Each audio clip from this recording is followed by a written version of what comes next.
Hola, buenas a todos. Hoy vamos a hablar de la pérdida de peso, la anorexia, la inapetencia no deseada en los gatos. Em, Como veis, es un motivo de consulta muy frecuente que venga un gatito con anorexia, pérdida de apetito, pérdida de peso. También vamos a ver la diferencia entre caquexia y sarcopenia, y cómo podemos manejarlo mejor estos pacientes que realmente vienen con estos problemas, ¿no? Em, Un motivo inicial, el que vamos a poder ver, es la anorexia y también asociado la pérdida de peso. Es una causa común de consulta en nuestro día a día. Los propietarios dicen, el gato empieza a comer menos, esto preocupa mucho al propietario y a veces puede ser como el primer signo de una patología más grave. En algunas situaciones lo podemos observar de forma aguda y en otras situaciones, sobre todo en gatitos más viejos, pues una inapetencia más crónica.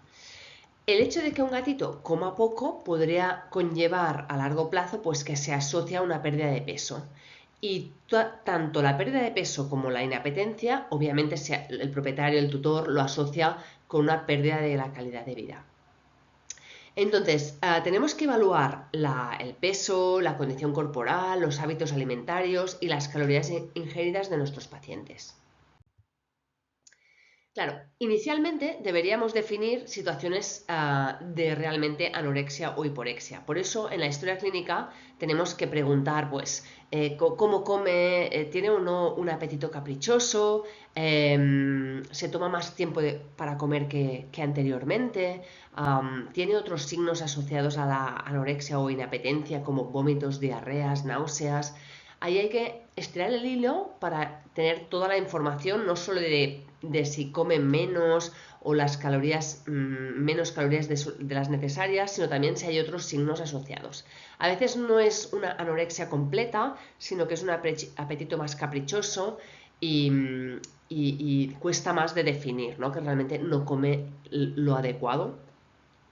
El cálculo de calorías parece muy complejo y es sencillo y podríamos tener una idea de si está comiendo las calorías adecuadas. Y después es si realmente el paciente tiene anorexia o inapetencia, pues vamos a intentar evitar la pérdida de peso porque eso puede suponer una pérdida de calidad de vida que se ha observado tanto en humanos como en animales. Por tanto, vamos a monitorizar el peso. Claro, ¿qué enfermedades pueden dar anorexia, inapetencia o pérdida de peso? La verdad es que muchísimas en gatos, o sea, la mayoría de pacientes felinos vienen con anorexia, así que tenemos casi todas las enfermedades que podrían dar estos problemas. En situaciones crónicas pensaremos en enfermedades con un curso más crónico, desde enteropatías crónicas, tumores, problemas cardíacos, enfermedad renal, pancreatitis, y otras enfermedades endocrinas como el hipertiroidismo, diabetes, etc. Incluso la rinitis crónica, que puede dar anosmia, puede afectar mucho el apetito en gatos. Y luego situaciones más agudas, causas infecciosas, posquirúrgicos, gastroenteritis agudas. También algún fármaco puede dar inapetencia, colangitis, etcétera, ¿no? Traumatismos. O sea que, bueno, la mente tiene que estar muy abierta en estos pacientes y obviamente requiere investigación.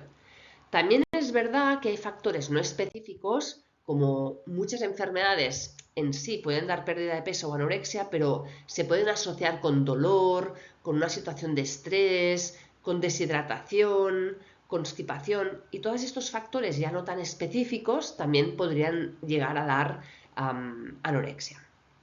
Por tanto, tenemos que tener otra vez la mente muy abierta porque puede ser un signo asociado directamente a la enfermedad o estar asociado a otros factores como la tendencia a tener náuseas, al dolor, al estrés, etc. Así pues, vamos a evaluar a nuestros pacientes también a nivel nutricional y para ello pues tenemos que considerar la raza y la edad, ¿no? No es lo mismo un cachorro que un animal geriátrico, si está estéril, esterilizado o entero, si vive fuera de casa o dentro, porque también la actividad física será mucho mayor en gatos que están en el exterior, y si existen otras enfermedades concomitantes, qué tipo de comida se le da y sobre todo también considerar los extras.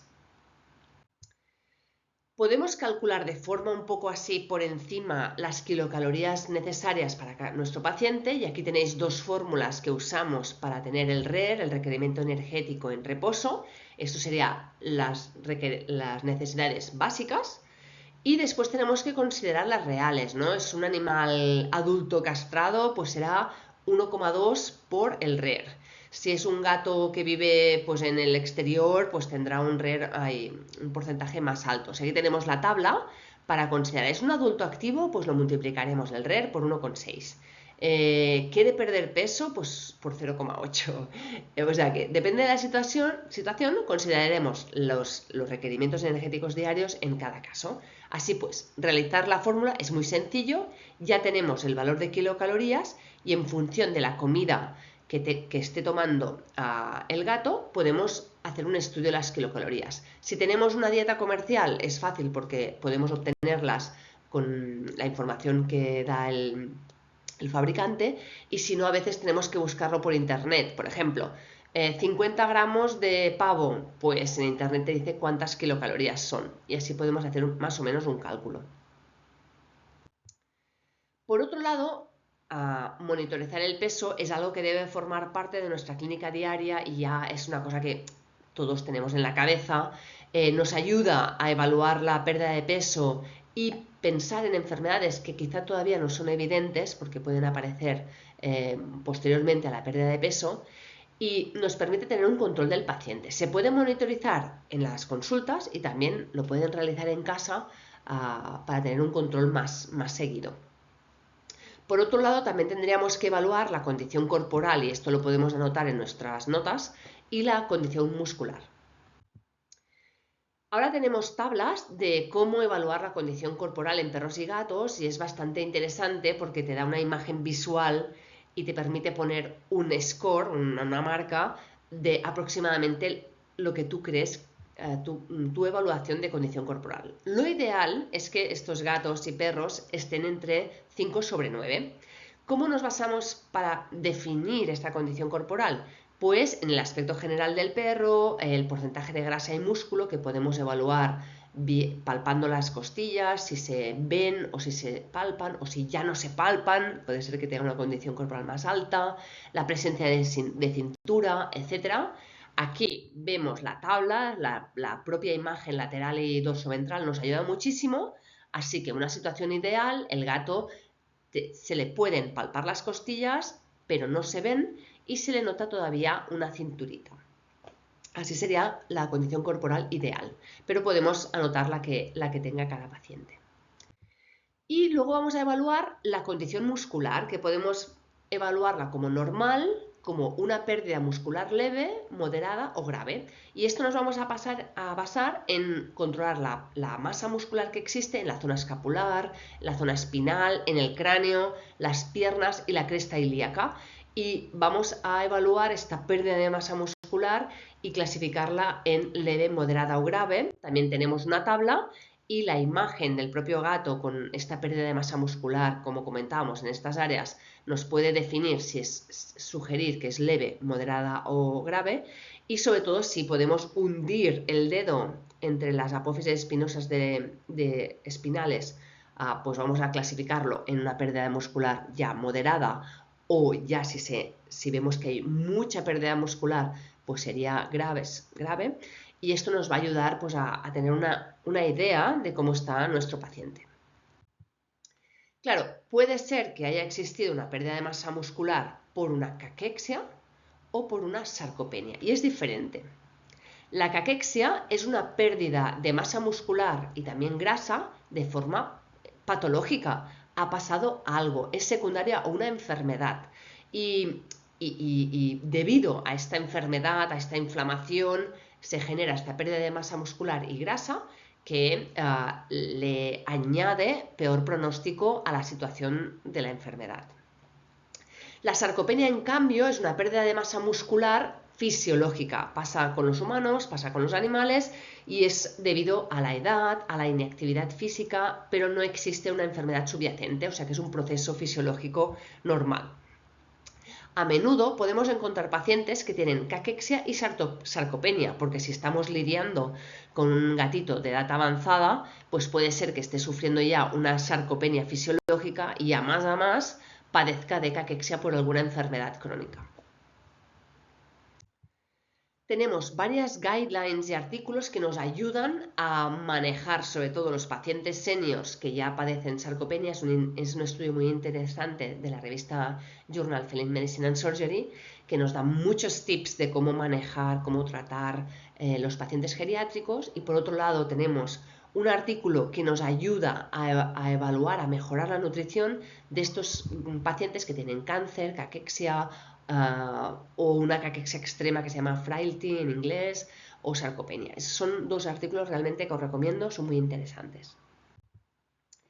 Sabemos que los gatos pueden padecer sarcopenia y se cree, según un estudio, que esta sarcopenia puede empezar a partir de los 10 años, pero hay otro estudio que comentan que esta pérdida de masa muscular ya sucede a partir de los 7 años.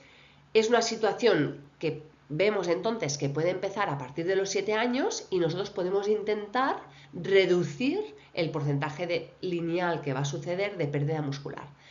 En esta situación, ¿qué es lo que pasa? Pues que existe un daño muscular, como sucede siempre, pero que la reparación no supera este daño, por tanto acaba degradándose más que no reparándose. Nosotros podemos intentar reducir estos efectos de la sarcopenia, que ya veremos posteriormente, sobre todo haciendo un ejercicio moderado, también nos puede ayudar, ¿no? Aumentando el juego, por ejemplo. Muy bien, en cambio en la caquexia hemos comentado que es una situación patológica. Hay una pérdida de masa muscular y grasa, sobre todo por una situación de enfermedad. ¿Qué enfermedades pueden dar caquexia? Como hemos dicho, muchísimas enfermedades. Quizá lo que más nos viene en mente, ¿no? Pues enfermedades renales, enteropatías, neoplasias, cardiomiopatías, hipertiroidismo, diabetes, insuficiencia pancreática exocrina, etc. Son enfermedades bastante frecuentes en animales geriátricos, son enfermedades crónicas y obviamente estas se tienen que descartar. Pero ¿por qué sucede que hay caquexia? Pues es multifactorial. Una situación que casi siempre sucede es que hay un aumento de los requerimientos energéticos y no siempre los está comiendo, ¿no? el paciente. Después, algunas de estas enfermedades provocan una disminución de la absorción de los nutrientes, como podría ser en una enteropatía o una cardiopatía, por ejemplo, o etcétera, ¿no? Por tanto, puede ser que no se estén absorbiendo bien. Por otro lado, el paciente no tiene tanto apetito y por tanto no ingiere las calorías necesarias.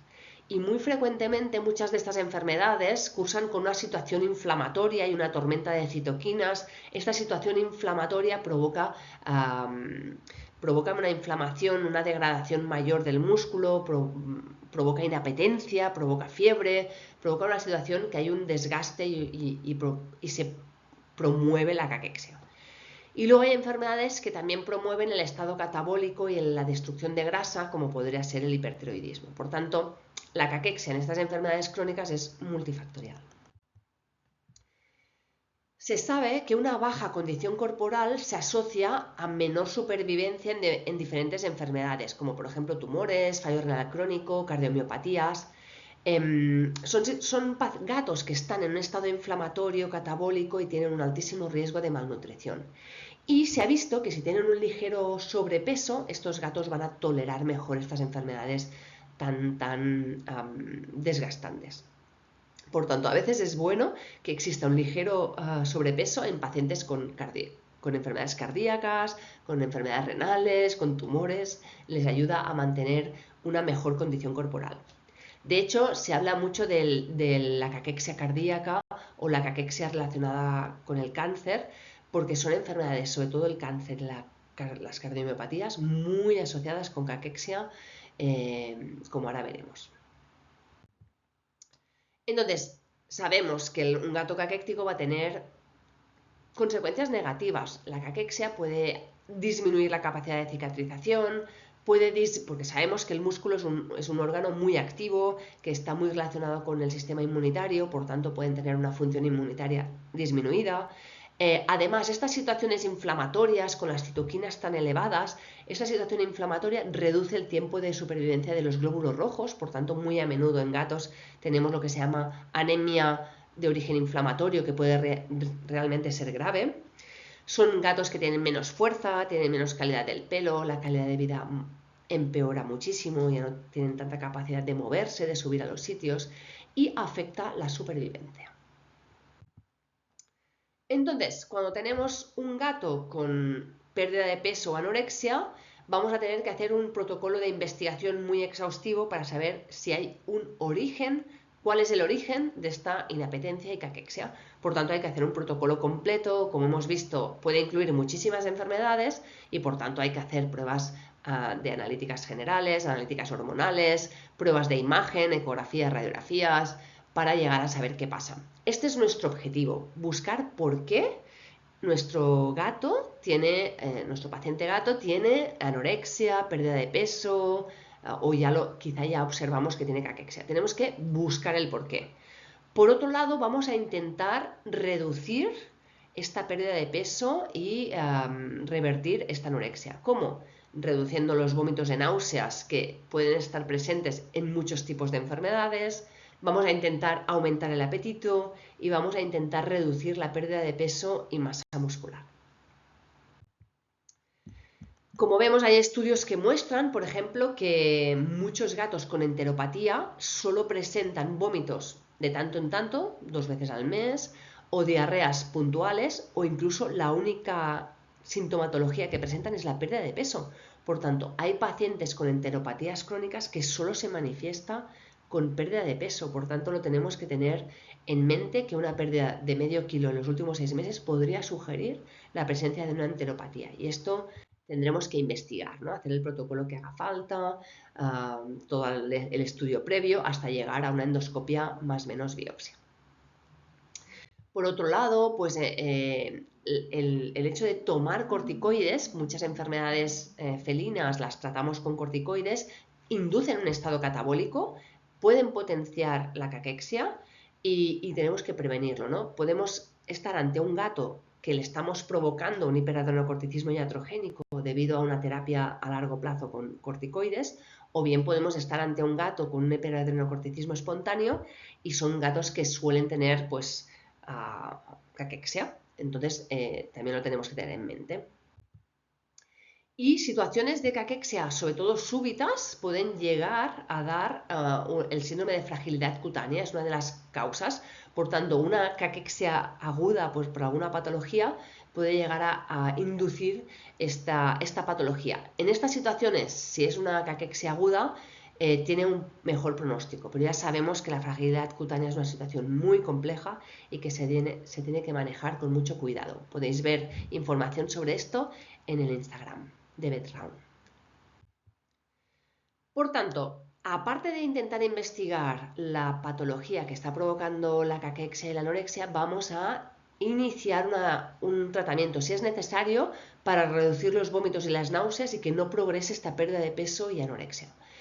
Vale, aparte de nuestra investigación, vamos a tratar si el paciente sufre náuseas y vómitos, pues con tratamiento para evitar esto. Podemos usar maropitán, tiene este efecto antiemético y analgésico visceral que nos puede ayudar, lo podemos usar unos cuantos días, no terapias muy largas, pero nos puede ayudar mucho. Por otro lado, la mirtazapina tiene este efecto que puede estimular el apetito y también tiene un cierto efecto antiemético, por tanto nos puede ser útil. Y si el paciente está ingresado, también podríamos usar el ondansetron, a no ser que si tiene problemas hepáticos tendríamos que reducir un poco la dosis.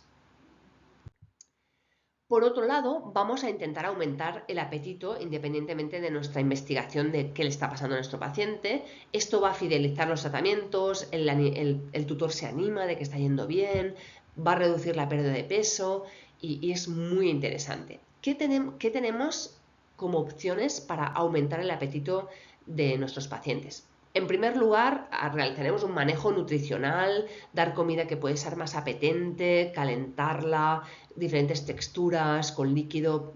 Inicialmente este sería el mejor tratamiento y si realmente es un animal que no come, nos tendríamos que plantear las sondas nasogástricas o esofágicas, etc. Pero como terapias que podemos utilizar para aumentar el apetito, tenemos bastantes productos: la mirtazapina, agonistas de la grelina, ciprooptadina, prednisolona, aceites de cannabis o incluso la cobalamina.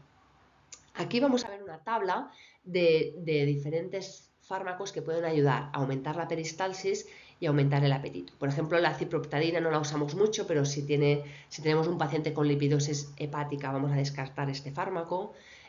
Puede provocar cierta sedación también. La mirtazapina quizás es el producto que más utilizamos, porque ahora tenemos la opción de usar un producto comercial, o bien o si no está disponible, el de Humana. Y el comercial, lo bueno que tiene es que es en pomada, y eso nos ayuda mucho, porque si son pacientes que no comen, podemos poner la pomada en la oreja. Como comentaba, la mirtazapina quizás es una de las mejores opciones que tenemos en el momento. Tiene este efecto estimulante del apetito y también tiene un efecto antiemético, y puede promover el aumento de peso. Ya se ha observado mucha mejoría en pacientes con hiporexia y anorexia en diferentes enfermedades como cáncer, enfermedad renal, etc. Tenemos la opción de ponerlo en pomada en las orejas. Tenemos que tener cuidado de alternar las orejas cada día, si lo damos a diario o cada 48 horas, y limpiar el resto de pomada del día anterior. Si no existe este producto comercializado de veterinaria en pomada, tenemos la opción de usar la de Humana. Se puede usar la mirtazapina de 15 miligramos, un cuarto de comprimido, día sí día no, sería una posibilidad. Otra opción sería añadir el aceite de cannabis, puede llegar a mejorar el apetito. Es verdad que a algunos gatos no les gusta, y como los gatos son muy especiales con los sabores, a veces no ha sido un éxito usar el aceite de cannabis porque no les gusta, pero es una opción. Tiene un efecto analgésico, un efecto antiinflamatorio y cierto potencial antiemético, y lo podemos usar en diferentes patologías como situaciones de artrosis, cáncer, etc. Así que lo vamos a considerar. Y luego también tenemos los agonistas de la grelina, que sinceramente, personalmente no lo he usado, pero está a disposición. Puede promover el apetito y el aumento de peso, pero como efectos negativos en gatos altera los niveles de cortisol y de glucosa. En perros no pasa tanto que altere la glucosa, pero en gatos sí. Y como comentábamos, el manejo nutricional es muy importante, porque a veces es suficiente. Si está hospitalizado, también el control del estrés, ofrecer sitios donde esconderse, un manejo muy cuidado del gato, puede reducir el estrés durante la hospitalización.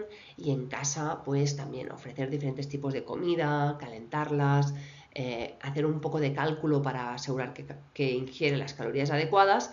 Y luego pues también se pueden buscar dietas que tengan más energía en menos cantidad de producto, ¿no? Y obviamente, si no es suficiente, podemos usar las sondas gástricas, nasogástricas, esofágicas, lo que sea necesario en función de cada caso. Como comentaba, este artículo es muy interesante para el manejo de la nutrición en situaciones complejas y crónicas. Nos puede ayudar mucho a definir los nutrientes que requiere y cómo. Y por otro lado, lo que vamos a intentar es que no haya tanta pérdida de peso ni masa muscular, ¿vale? Entonces, para reducir la pérdida de peso y masa muscular, vamos a garantizar una ingesta adecuada, como hemos comentado antes, con el manejo de la nutrición y los estimulantes del apetito. Y luego, para no perder más masa muscular, tenemos la opción de realizar ejercicio moderado, y se pueden añadir los omega 3 como estrategia extra a las que hemos comentado, ¿no? Que es estimular el apetito, asegurar una ingesta adecuada. Aparte, para no perder tanta masa muscular, podemos hacer ejercicio moderado y añadir los ácidos grasos. La pérdida de masa muscular puede ser precoz, por eso es tan interesante monitorizarla.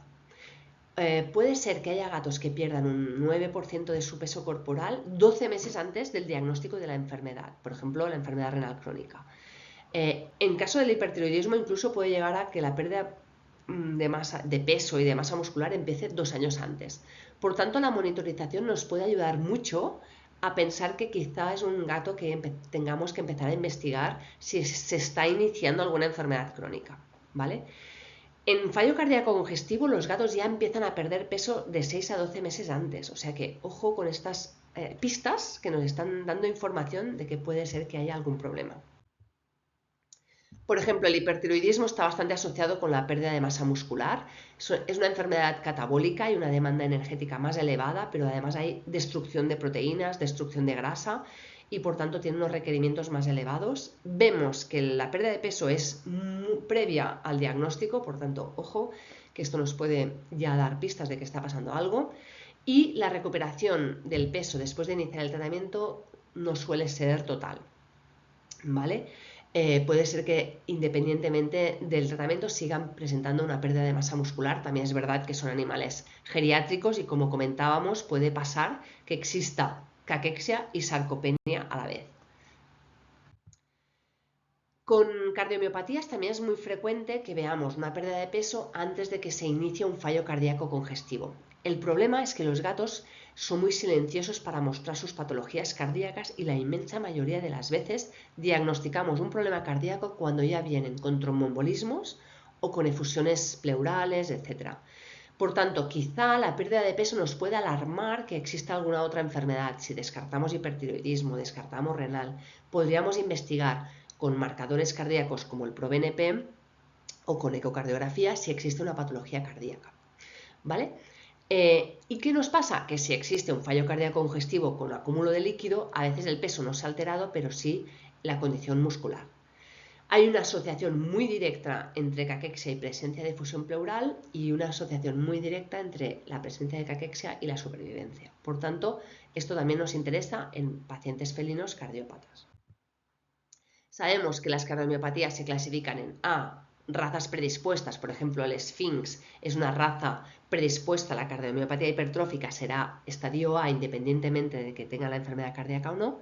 B1 es que tiene la patología cardíaca, pero no hay signo, no hay descompensación, no está dilatado el atrio, no es una situación grave, tiene la enfermedad, pero es una situación subclínica sin dilatación atrial.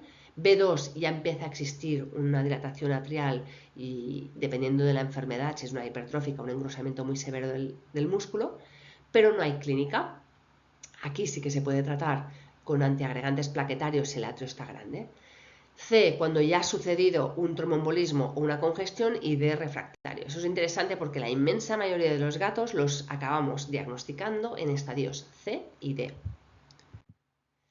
Y tenemos estas situaciones, gatitos con parálisis de las extremidades posteriores, de las dos o de una de ellas, o con efusiones pleurales o edemas pulmonares. O sea que esto es la situación que nos solemos encontrar en clínica.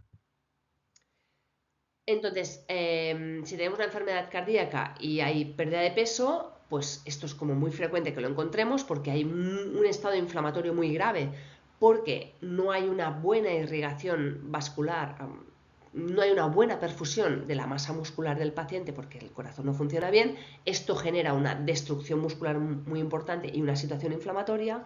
Y aparte, las situaciones de distrés respiratorio todavía generan unos requerimientos energéticos más altos y una situación de inflamación más elevada. Por tanto, simplemente por ser cardiópata en un estadio C ya es una situación inflamatoria grave, si encima hay un distrés respiratorio muy marcado, aún más.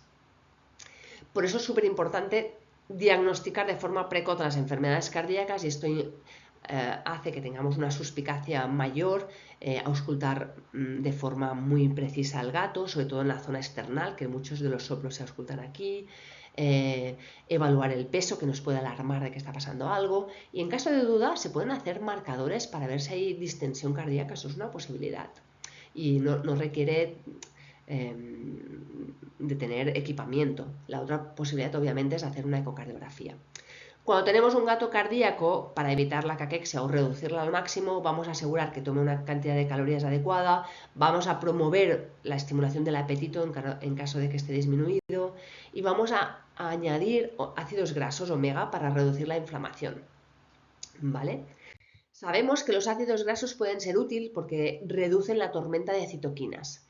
Hay beneficios de dar ácidos grasos en felinos con caquexia, sobre todo si están relacionados con enfermedades cardíacas, renales o de osteoartrosis.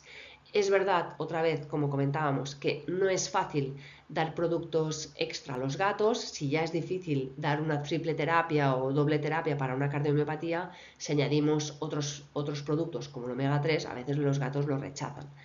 Por tanto, no digo que sea fácil, tenemos que encontrar el producto que sea palatable para ellos, pero podría ser útil porque puede ayudar a reducir la inflamación y por tanto que no exista tanta degradación muscular respecto a la reparación. No vamos a impedir que un gato de edad avanzada y encima con una enfermedad inflamatoria como es la cardiomiopatía siga perdiendo masa muscular, pero podríamos frenarlo. Como efectos secundarios de los omega 3, si damos una dosis demasiado alta o en algún paciente más sensible, podría tener diarreas. Están descritas las alteraciones hemostáticas, nunca lo he observado, pero sería una posibilidad, hay alguna descripción en artículos, pero normalmente no dan efectos secundarios, es simplemente buscar la dosis adecuada, se puede dar día sí, día no, y el formato que le sea más apetecible a nuestro paciente. Así pues, como conclusiones de esta charla de la anorexia, hiporexia, pérdida de peso, caquexia, sarcopenia, el objetivo es prevenir o reducir al máximo la caquexia y la sarcopenia y ello conlleva a gestionar la pérdida de apetito. La caquexia y la sarcopenia tienen un gran impacto en el pronóstico de muchas de las patologías que tienen nuestros pacientes felinos y por tanto lo tenemos que reducir al máximo. Para ayudarnos a conseguir esto, vamos a monitorizar el peso, la condición corporal y muscular, podemos integrarlo de una forma sencilla y rápida en la consulta. Podemos hacer de tanto en tanto en la consulta un recuento de las calorías ingeridas si es necesario para asegurar que toma las adecuadas y en caso de que el paciente esté sufriendo alguna enfermedad que genera náuseas y vómitos, nos interesa reducirlos o pararlos para que no haya impacto en su pérdida de peso. Tenemos que asesorar el soporte nutricional para que siga ingiriendo las calorías necesarias y podemos usar varios estimulantes del apetito para gestionar estos pacientes, ¿vale? Otros suplementos nos podrían ayudar, como los omega 3, la vitamina B12, el cannabis, pues para gestionar el manejo tan complejo y tan multidisciplinar de estos gatos con hiporexia y pérdida de peso. Pues muchas gracias, espero que os haya gustado, si tenéis algún comentario lo podéis dejar en el canal y espero que nos veamos en otros rounds. Nos vemos, muchas gracias.